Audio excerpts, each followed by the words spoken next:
Inilah Buletin Dakwah Kafah edisi 352, 13 Muharram 1445 Hijriah atau 19 Juli 2024 Masehi dengan judul Penguasaan lahan oleh swasta dan asing haram dan berbahaya.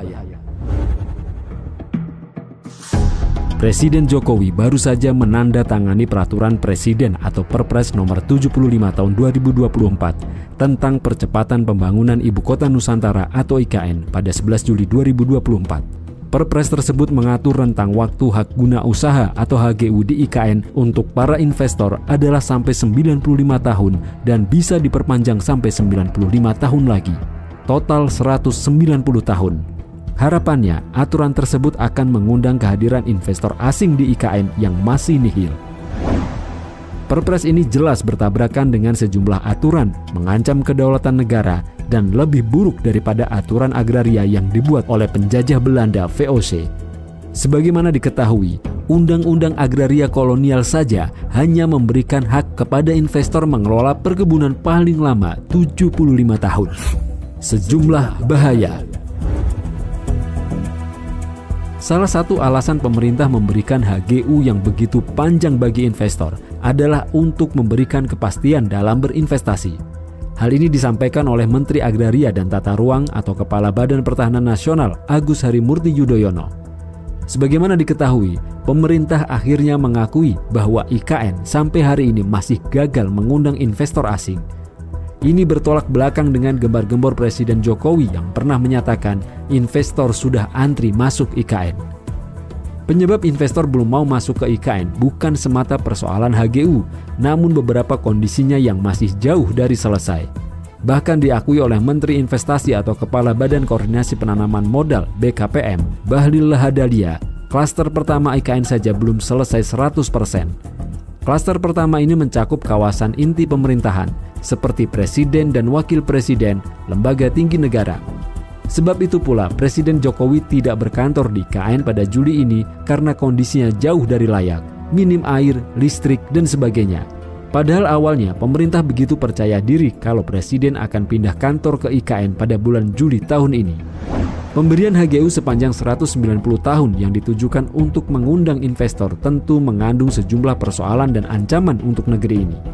Pertama, Perpres ini sudah melanggar konstitusi.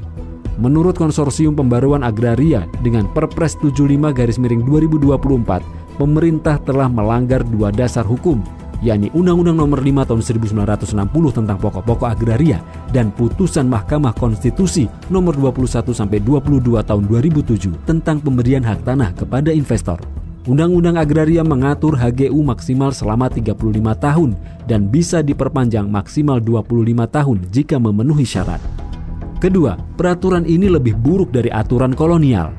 Pada era penjajahan di tanah air saja, Undang-Undang Agraria Kolonial hanya memberikan hak kepada investor mengelola perkebunan paling lama 75 tahun. Sebaliknya, kini di era kemerdekaan, pemberian HGU kepada investor asing malah nyaris 2 abad. Pemerintah berdalih, dengan pemberian HGU selama 190 tahun, lahan tetap menjadi milik negara. Namun pemberian HGU dalam jangka panjang ini membahayakan kedaulatan negeri. Tentu karena sepanjang 190 tahun itu pihak asinglah yang berkuasa di atas lahan tersebut. Akibatnya, segala kekayaan alam yang berada di lahan tersebut tidak bisa dimanfaatkan rakyat. Sudah sering terjadi. Rakyat, seperti nelayan misalnya, dilarang mendekati kawasan yang dikuasai asing meski hanya sekedar berlayar untuk mencari ikan. Lahan menurut Islam. Islam memiliki hukum tersendiri mengenai lahan. Pertama, tanah termasuk ke dalam harta yang dapat menjadi milik pribadi atau milkiyah fardiyah. Hukum Islam mengizinkan individu memiliki lahan baik untuk hunian, tempat usaha, sawah, ladang, juga perikanan dan peternakan. Setiap warga negara muslim ataupun kafir berhak memiliki lahan baik secara zatnya maupun sekedar hak guna usahanya. Kedua, negara Islam punya otoritas untuk membagikan lahan kepada rakyat, baik menjadi hak milik pribadi maupun hanya berupa HGU. Selanjutnya, negara Islam akan mengawasi pengolahan lahan yang dimiliki warga. Penelantaran lahan selama 3 tahun oleh pemiliknya secara otomatis menjadikan status kepemilikannya batal atas lahan tersebut. Hal ini ditetapkan berdasarkan ijma sahabat pada masa Amirul Mukminin Umar bin Khattab radhiyallahu an. Ketiga, Nabi SAW telah melarang lahan pertanian untuk disewakan. Hal ini berdasarkan sabda Rasulullah SAW dari Sabit bin Al-Hajjaj radhiyallahu an dan Zaid bin Sabit radhiyallahu an yang berkata, Rasulullah SAW telah melarang al-mukharabah. Dia, Zaid bin Sabit, berkata, engkau mengambil tanah dengan mengambil bagian atau keuntungan separuh, sepertiga, atau seperempat. Hadis riwayat Abu Daud, Ahmad, Al-Baihaqi, dan At-Tabarani. Keempat, lahan yang dibutuhkan oleh masyarakat karena mengandung bahan tambang atau mata air berlimpah yang menjadi kebutuhan publik, statusnya menjadi milik umum atau milkiyah ammah. Lahan semacam ini dikelola oleh negara dan tidak boleh diserahkan pada swasta dan asing. Ini berdasarkan sabda Nabi SAW. Kaum muslim berserikat dalam 3 hal, air, rumput, dan api, dan harganya adalah haram. Abu Said berkata, yang dimaksud adalah air yang mengalir. Hadis riwayat Ibnu Majah. Lahan yang menjadi jalan umum atau aliran sungai, pantai, dan laut yang menjadi hajat bersama atau publik, statusnya juga milik umum. Setiap orang boleh memanfaatkan lahan tersebut. Lahan tersebut wajib dijaga dan dipelihara oleh negara. Kelima, Islam memerintahkan negara untuk mencegah praktik imperialisme oleh asing melalui jalan penguasaan lahan baik secara perorangan, korporasi maupun negara. Penguasaan lahan selama hampir 2 abad oleh pihak asing yang berpotensi besar menghilangkan kedaulatan negara adalah haram. Dalam Quran Surat An-Nisa ayat 141, Allah SWT berfirman, yang artinya, Allah sekali-kali tidak akan memberikan jalan kepada kaum kafir untuk memusnahkan kaum mukmin. Buah pahit kapitalisme. Kebijakan pemerintah memberikan HGU kepada penguasaan asing selama 190 tahun adalah kebijakan khas ideologi kapitalisme. Negara penganut ideologi ini gencar membuat kebijakan privatisasi atau swastanisasi berbagai sektor seperti SDA dan lahan secara luas. Dalam sistem kapitalisme, negara juga lebih berpihak kepada kaum kapitalis, bukan kepada rakyat. Ketika pemerintah mengobrol HGU ratusan tahun kepada investor asing, penduduk setempat di kawasan IKN justru terancam kehilangan lahan dan tempat tinggal mereka.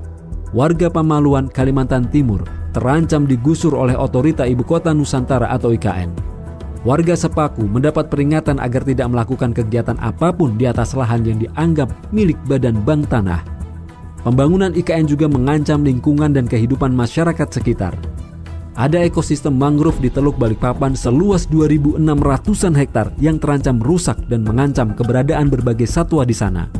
Kerusakan alam akibat pembangunan IKN juga mengancam penghidupan hampir 10.000 nelayan dari Kabupaten Kutai Kertanegara, 5 kelurahan Maridan, Mentawir, Pantai Langgo, Jenebora, Gresik, dan Kabupaten Panajem Pasar Utara, juga para nelayan di Balikpapan. Lebih dari itu, ketika negara menggadaikan lahan di IKN kepada investor asing untuk dikuasai selama 190 tahun, ada jutaan rakyat di tanah air yang tidak memiliki sertifikat lahan. Presiden sendiri mengatakan pada tahun 2015 bahwa dari 126 juta bidang tanah milik masyarakat, ada 80 juta masyarakat yang tidak memiliki sertifikat. Ironisnya, dalam banyak kasus sengketa lahan, pemerintah menggunakan mekanisme hukum domain verklaring. Warisan hukum kolonial ini menyatakan bahwa tanah yang tidak bisa dibuktikan kepemilikannya dengan surat atau sertifikat otomatis akan menjadi tanah negara. Karena itulah jutaan warga terancam kehilangan lahan dan tempat tinggal karena mereka tidak memiliki SHM atau sertifikat hak milik. Belum lagi warga juga terancam oleh mafia tanah yang bisa menggandakan SHM untuk mereka perjualbelikan. Khotimah, wahai kaum muslim, terbukti aturan selain Islam telah gagal melindungi hak masyarakat dan kedaulatan negeri. Para pengusaha terutama asing-asing justru diberi karpet merah untuk mengokohkan kedudukan mereka di negeri ini selama hampir 2 abad. Sebaliknya, kehidupan rakyat bukannya kian sejahtera, mereka justru makin dipersulit oleh kebijakan yang mengancam lahan dan penghidupan mereka. Apakah sistem kapitalisme yang rusak dan merusak ini akan terus dipertahankan? Padahal Allah SWT sudah menunjukkan kepada kita jalan yang lurus dan menyelamatkan. Itulah Islam yang sempurna dengan seluruh hukumnya. Lalu mengapa kita berpaling? Dalam Quran Surat An-Nisa ayat 60, Allah SWT berfirman, yang artinya, tidakkah engkau Muhammad memperhatikan orang-orang yang mengaku telah mengimani apa yang telah diturunkan kepadamu dan apa yang telah diturunkan kepada para rasul sebelum kamu? Mereka malah ingin berhukum kepada togut, padahal mereka telah diperintahkan untuk mengingkari togut itu. Setan bermaksud menyesatkan mereka dengan kesesatan yang sejauh-jauhnya.